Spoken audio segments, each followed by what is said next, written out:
Let's raise a glass to the one family member who never quite figured it out. She said it into a microphone at her own 60th birthday party, in a rented banquet hall with silver balloons and a 3-tier cake, and 40 people who had known me since I was 7 years old, people who had watched me grow up in the same church pews, the same folding chairs, the same round tables covered in white paper tablecloths at every gathering for the past 26 years. And what I did next, they never saw coming. Before I continue, subscribe if you want to hear how this ends. My name is not important to this story. What matters is what I do and what I carry. I am a senior compliance auditor at a financial services firm in Chicago. I have been doing this work for 11 years. My job, reduced to its simplest form, is this. I find the errors that companies either don't know they're making or the ones they're quietly hoping no one ever notices. I am patient by training. I am precise by instinct. I do not react in rooms. I document them. People who know me professionally describe me as someone who never raises her voice, never loses the thread, and never walks into a meeting without knowing exactly what she's carrying and why she's carrying it. The people who raised me would have described me differently. To my mother's family, I was the one who left, the one who didn't stay close, the one who went to school on loans she took out herself instead of asking the family for help, who moved to Illinois when the opportunity came and didn't apologize for it, who showed up to family dinners in tailored blazers and talked too much about work and not enough about neighborhood gossip, and who was dating who and what the church deacon had allegedly said last Sunday. To them, success that looks quiet looks suspicious. Success with distance looks like abandonment. And I had been carrying that label for years. The one who thought she was too good for where she came from. The one who left and became distant and difficult, and eventually, according to my Aunt Renee, the family failure. What none of them ever tracked, or chose to track, was that the distance I maintained was expensive, and I had been paying for it from both directions for a long time. My grandmother's last years cost real money, not abstract money, specific numbers on specific dates. Her house needed a new heating system in February of 2021, the kind of failure that happens on a Tuesday night in the middle of winter when an 80-year-old woman is alone in a house that is dropping below 50 degrees by midnight. She called me. I picked up. I wired $3,800 before I had finished my first cup of coffee the next morning, and I did not mention it to anyone because it was not a transaction I wanted credit for. It was just what you do when the woman who taught you how to sit still and be decent calls you at 11 o'clock at night, because she is cold. Over the following 3 years, I paid for $11,000 of in-home care when her hip made the stairs a danger.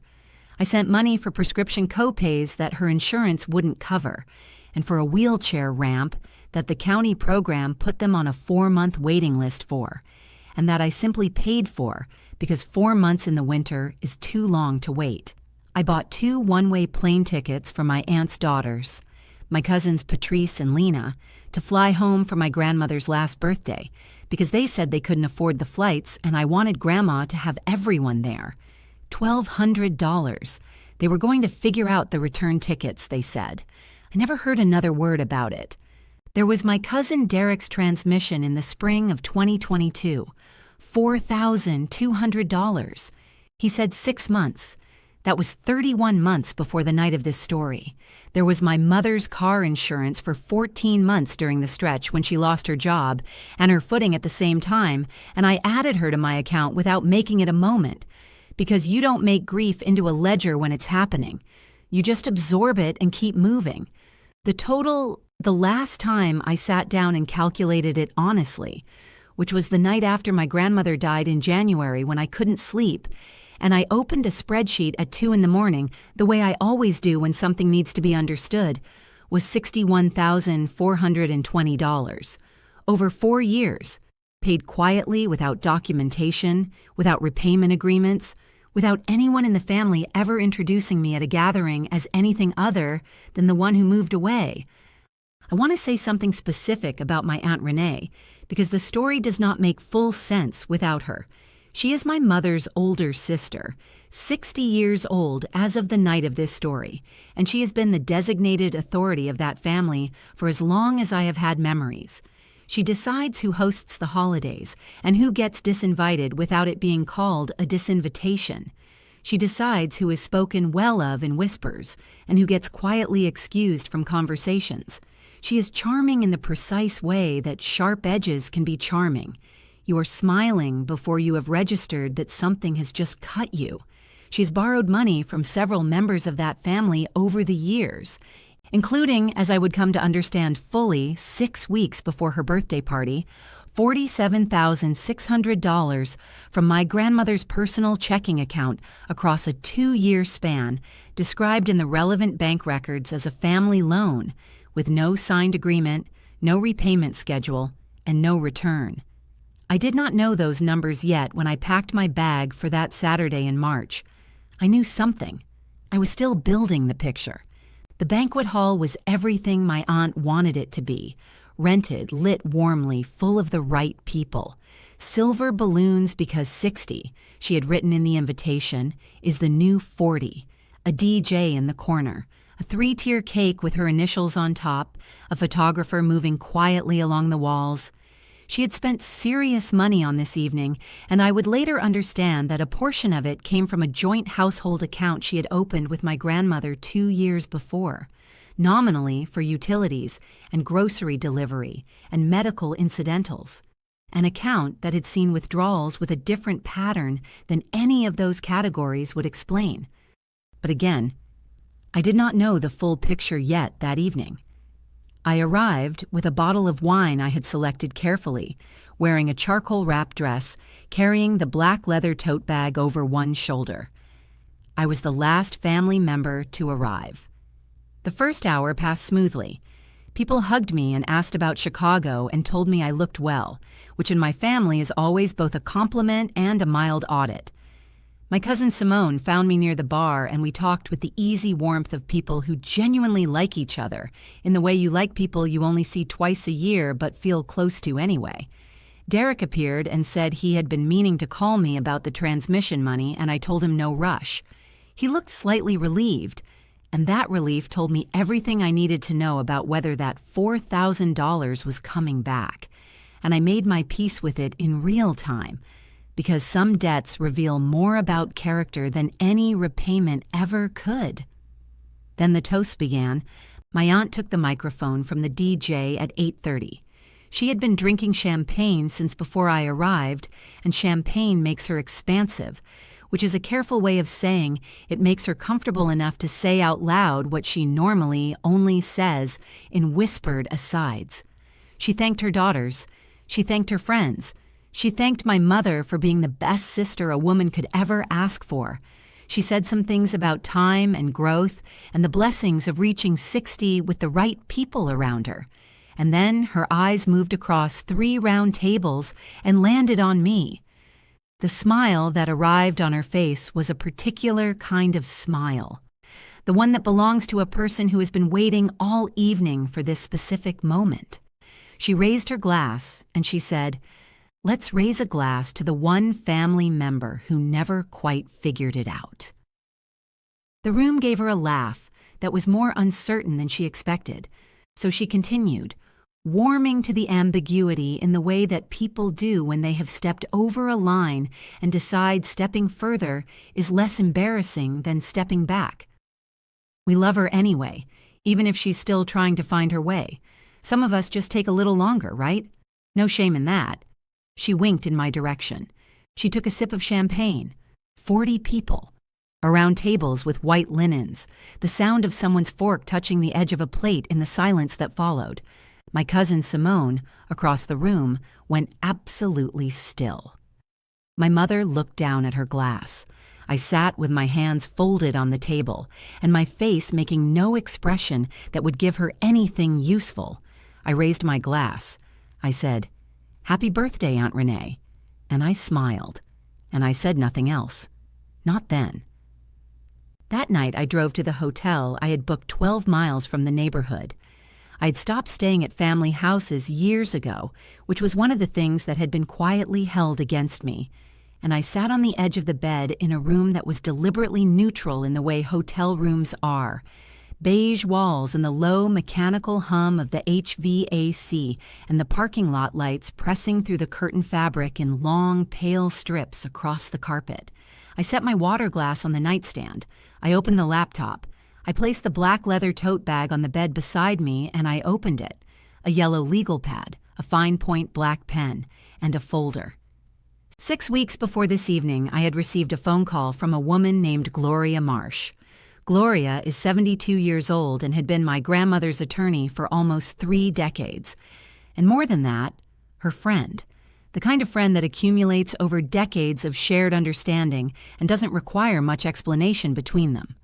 Gloria had called me in February, 2 weeks after my grandmother's funeral, and said she had concerns she could not responsibly discuss over the phone. She asked if I could come in person. I drove 6 hours on a Saturday, and I sat across from her in her office, and she placed a folder on the desk between us. Inside that folder was my grandmother's original will, executed in 2018, when she was sharp and purposeful and entirely herself. Her estate, modest but real, her house appraised at $212,000, a checking account, a money market, a life insurance policy she'd been faithfully paying premiums on for 26 years, divided 4 ways between my mother, my Aunt Renee, my Uncle Marcus, and a trust for the grandchildren. There was also the codicil, an amendment to the will signed in September of 2022. My grandmother was 81 years old when she signed it. She'd been diagnosed with mild cognitive impairment 8 months prior. The codicil redirected 60% of the liquid assets to a single beneficiary, my Aunt Renee. Gloria set a second document beside the will, a signed statement from Dr. Elena Okafor, my grandmother's geriatric care specialist, describing her patient's cognitive state in the month surrounding September of 2022. The language was careful and clinical and unambiguous. Then bank records, 11 transfers from my grandmother's checking account to a joint account held in my aunt's name between January of 2020 and November of 2022. Total, $47,600, and then a dated internal memo written by Gloria herself in 2021.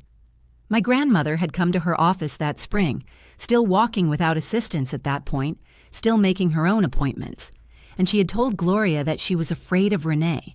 She used that word. She said Renee had started coming by every week, staying for hours, asking her to sign things. She said she was confused about some of the documents that had already been signed. She asked Gloria to write it down. Gloria had written it down. The memo was dated, witnessed, and sitting in a folder that had been waiting for 11 months for someone with the standing and the will to use it. Gloria looked at me across her desk. She folded her hands. She said, "Your grandmother told me what was happening. She was trying to leave a record. I believe this codicil was executed under circumstances that may not reflect her true wishes, and I believe a probate court will agree with that assessment. What I need from you is a decision." She paused. "Do you want it quiet or do you want it true?" The room was very still. Outside her window, the sky was February gray, the kind of gray that doesn't offer anything. I thought about my grandmother's voice. I thought about the heating system and the plane tickets and the car insurance and $61,000 spent quietly in the dark. I thought about the codicil, signed by an 81-year-old woman with mild cognitive impairment, while her oldest daughter sat beside her and pointed to the line. I said, "True." We spent the next 2 hours going through the timeline, what could be formally contested, what the probate court would require, the sequence of cognitive assessments, the bank transfer records mapped against the dates of my aunt's visits, the original will against the codicil. My Uncle Marcus, Gloria told me, had already been contacted. He had hired his own attorney. He was prepared to join the filing. She also told me that my mother had a phone, that on that phone were text messages from my grandmother, sent in late 2021, in which my grandmother wrote that she was confused about money she couldn't remember agreeing to give, that she felt pressured, that she didn't understand some things Renee had asked her to sign. My mother had kept those messages for 14 months, in a drawer. She had not shown them to anyone. I drove home with the folder. I did not sleep well that night, but not because I was afraid. I was not afraid. I was sitting with the specific weight of grief and clarity arriving at the same time. A combination that is heavier than either thing alone. Drop the word rise in the comments. I read every single one. 4 days after the birthday party, I called my aunt. I told her I needed to speak with her and that I would prefer to do it in person. She was gracious on the phone. She is always gracious on the phone. It is one of her most effective tools. And she suggested Sunday dinner at my mother's house because the family would be gathering anyway, and wasn't it better to be together? She thought I was coming to address the birthday comment. She thought I was going to apologize for being distant or ask for something, or perhaps finally, mercifully, break into the kind of public emotion she had always privately hoped to see from me. The proof that she had always been correct, that underneath the composure I was fragile. She had not read the documents. She had not done the math. I arrived at my mother's house on a Sunday afternoon carrying the bag. My mother, my Aunt Renee, my Uncle Marcus, who was already there and who met my eyes when I walked through the door with an expression that contained an entire conversation we did not need to have out loud. My cousin Derek, my cousin Simone, my aunt's daughters Patrice and Lena, 10 people at a dining room table, smaller than 40, but the right witnesses. We ate first, pot roast, green beans, cornbread my mother had made from scratch. The conversation stayed on the surface the way family conversation does when everyone can feel a shift in the atmosphere, and nobody wants to be the first to name it.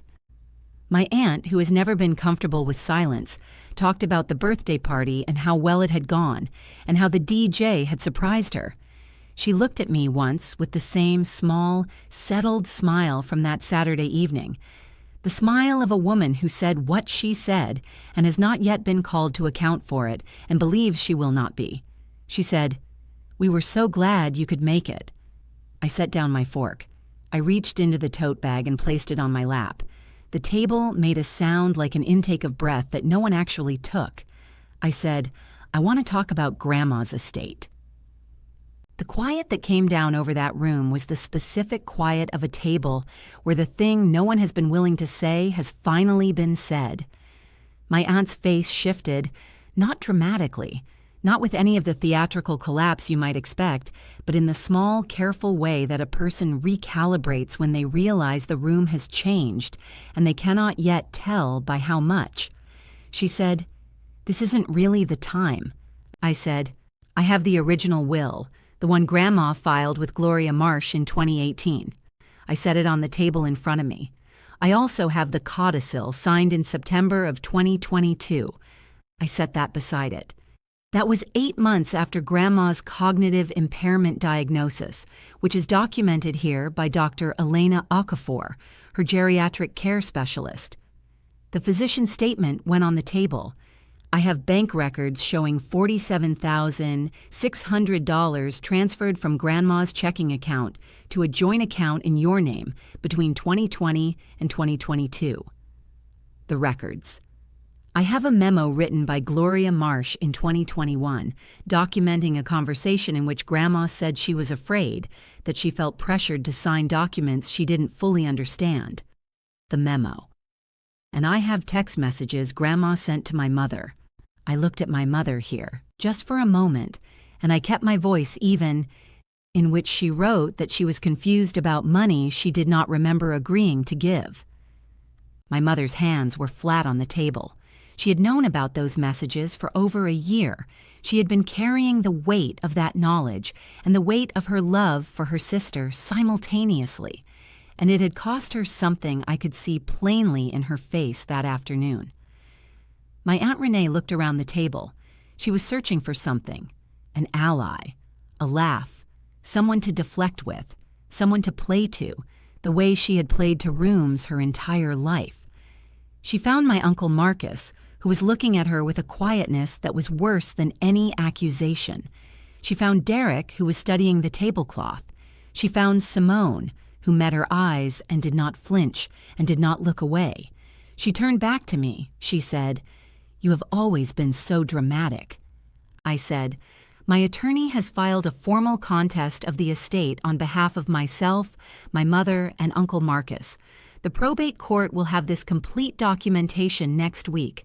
I wanted you to hear it from me first, at a table, with the people who love you, and with the people Grandma loved." I paused. I looked at her directly. She deserved better than what happened in September of 2022. And then I was quiet. I did not add anything. I did not watch her for a reaction. I folded my hands on top of the documents and I waited. Her face went through something I had not fully anticipated. It did not collapse. It did not erupt into the practiced outrage she was fully capable of. It went empty. Not blank, not cold, but genuinely empty, the way a room looks when the furniture has been removed suddenly, and you can see the marks on the floor where everything used to stand.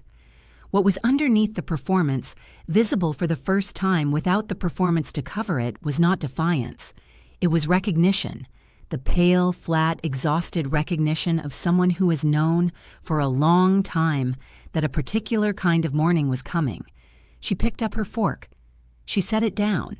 She said, very quietly, in a voice I had never heard from her before, "I was the one who took care of her." I said, "I know." I meant it. She had been the one nearby, the one who drove her to the early appointments when she could still get in and out of a car without assistance, the one who organized the family dinners for years and showed up when I could not because I was 2 states away building a life she had publicly described as a failure. She had done real things. She had also done what she did in 2022. Those 2 facts lived beside each other on the same table, and neither one erased the other. I said, "That's why this hurts." She did not respond. She did not look at me again for the rest of that dinner. My cousin Simone called me that same night. She said, "I owe you an apology for the party." I laughed. I should not have laughed. I told her it was all right. She said, "It is not all right, and I need you to know that I know that." I told her I knew she knew. Derek sent a text message that said simply, "I didn't know about the will. Then, I'm going to pay you back the transmission money." I replied, "Do it when you can." He said, "I mean soon," and I believed him. My mother called me 2 days later. We talked for a long time. She cried. I did not. I had done my crying weeks before, in February, alone, on a Saturday night after I had read my grandmother's text messages for the first time, sitting in my home office with the lights off and the city outside the window making its ordinary sounds. My grandmother had sent those messages to my mother, not to me. I've thought about why. I think she did not want to put me in the position of having to choose sides within that family. I think she believed in her last clear years that my mother would do something. My mother had loved her sister too much to do the thing that needed doing. I understood this in the way you understand the things about people you love that you cannot change, not with approval, but with something closer to grief. The probate case proceeded through the spring. My aunt retained an attorney. The initial position was that the codicil was valid and properly executed. That position became increasingly difficult to hold once Dr. Okafor's statement entered the record, and once the full sequence of bank transfers was submitted with dates mapped against my grandmother's documented cognitive trajectory. 3 months after that Sunday dinner, my aunt's attorney reached out to mine with a proposal for a negotiated settlement. We reviewed the terms. We revised them. We arrived at an agreement that redistributed the estate's liquid assets to align substantially with my grandmother's 2018 wishes. The house was appraised and sold. The money market was divided. The life insurance policy was distributed. The grandchildren's trust was funded the way my grandmother had intended it to be funded when she was fully herself and writing her name on documents she had chosen to sign. I did not request reimbursement for the heating system or the care expenses or the plane tickets or the car insurance. Those were gifts. I gave them as gifts, and I received them back as lessons about what I owe people who take without asking and who call it love. I did not want the money returned. I wanted the record corrected. I wanted the document to match the truth of what my grandmother intended. That is what I wanted. It is now 6 months past that Sunday dinner. I am sitting in my apartment in Chicago on a Thursday evening with a single lamp on and a candle burning low on the kitchen counter. Outside the window, the city is doing what it does. Still indifferent, lit in windows the way cities light themselves at night when nobody is performing for anyone. I have been in therapy since February with a therapist named Dr. Alderman who specializes in family systems and what she calls financial enmeshment, the complicated tangle of money and belonging and worth that builds up in families where one person is silently designated the resource and publicly designated the disappointment. In our 4th session, she described what I had been doing for years as functioning as the family's external support structure while being denied internal membership. She said that is a specific kind of loneliness that doesn't always have a name. She was right. She said naming it was the beginning of being done carrying it. She was right about that too. I still think about my grandmother almost every day. I think about the weight of her hand on the top of my head when I was small. I think about the way she said that girl has her head on right, which she started saying when I was 11 and continued saying until the years when she could not always reliably remember my name, but still somehow remembered that feeling about me, that specific settled confidence in who I was. I think about the text messages she sent to my mother in 2021, trying to leave a record of what was happening, trying to tell someone, choosing the person she thought would act, and being wrong about that choice. I think about the courage of that, trying to document the truth when the people around you are counting on your silence. My Aunt Renee and I have not spoken since March. I think we may speak again eventually, at some gathering that requires us to occupy the same room, and I will be civil because I am always civil. But the door between us is not wide open. It is not locked. It is open exactly 1 inch, the precise amount that allows air to pass through without allowing entry. I have learned to understand the difference between forgiveness and access, and I have decided that protecting the space between them is not cruelty. It is accounting. It is what an 11-year compliance auditor does when the numbers finally make the picture clear. I was promoted in April.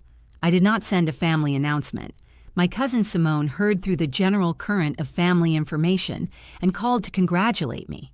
She told me, without being asked, that when my aunt heard about the promotion, she had said something about how work isn't everything. Simone had looked at her and said, "It is when it's yours." I thanked Simone. She said, "Don't thank me. She's been saying the wrong thing about you for years." I told her, "I know." She said, "I should have said something sooner." I told her, "You said it when it counted. I am 33 years old. I have a career I built without any family infrastructure beneath it. I have a therapist I trust.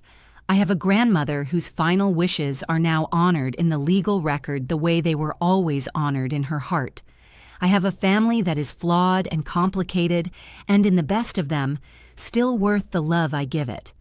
Carefully, consciously, on my own terms, in the amounts I choose to give. And I have a black leather tote bag that sits on the shelf in my home office. I do not carry it everywhere anymore, but I have not forgotten what it felt like to set those documents down on a Sunday afternoon dinner table and let the truth take up the space it had always deserved. My aunt called me the family failure in front of 40 people. She said it into a microphone. She raised a glass. She had not read the documents. She had not run the numbers. She had not asked for one single moment across the span of our entire relationship what I was actually carrying. I had. If this touched something real, share it with someone who needs to hear it today.